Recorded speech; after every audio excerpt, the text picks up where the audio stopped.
तैः दत्तान, वे ही एकमात्र देने वाले हैं। इष्ट को पाने का अन्य कोई विकल्प नहीं है।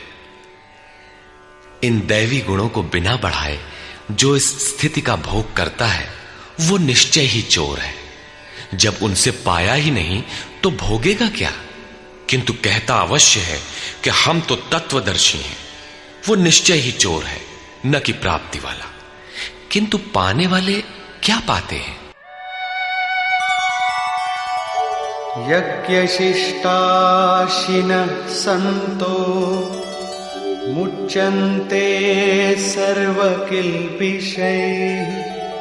भुञ्जते ते त्वघं पापा ये पचन्त्यात्मकारणात्।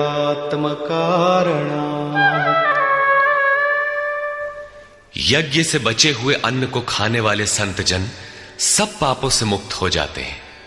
दैवी संपत्ति की वृद्धि करते करते परिणाम में प्राप्ति काल ही पूर्ति काल है। जब यज्ञ पूर्ण हो गया तो शेष बचा हुआ ब्रह्म ही अन्न है। इसी को श्री कृष्ण ने दूसरे शब्दों में कहा, यज्ञ शिष्टामृत भुजो यान्ति ब्रह्म सनातनम। यज्ञ जिसकी सृष्टि करता है उस अशन को पान करने वाला ब्रह्म में प्रविष्ट हो जाता है। यहां वे कहते हैं कि यज्ञ से शेष बचे हुए अशन को, ब्रह्म पीयूष को पान करने वाला सब पापों से छुटकारा पा जाता है।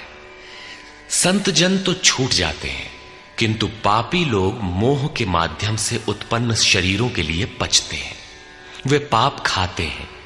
उन्होंने भजन भी किया, आराधना को समझा, अग्रसर भी हुए, किंतु बदले में एक मीठी सी चाह पैदा हो गई कि आत्म कारणात् शरीर के लिए और शरीर के संबंधों को लेकर कुछ मिले।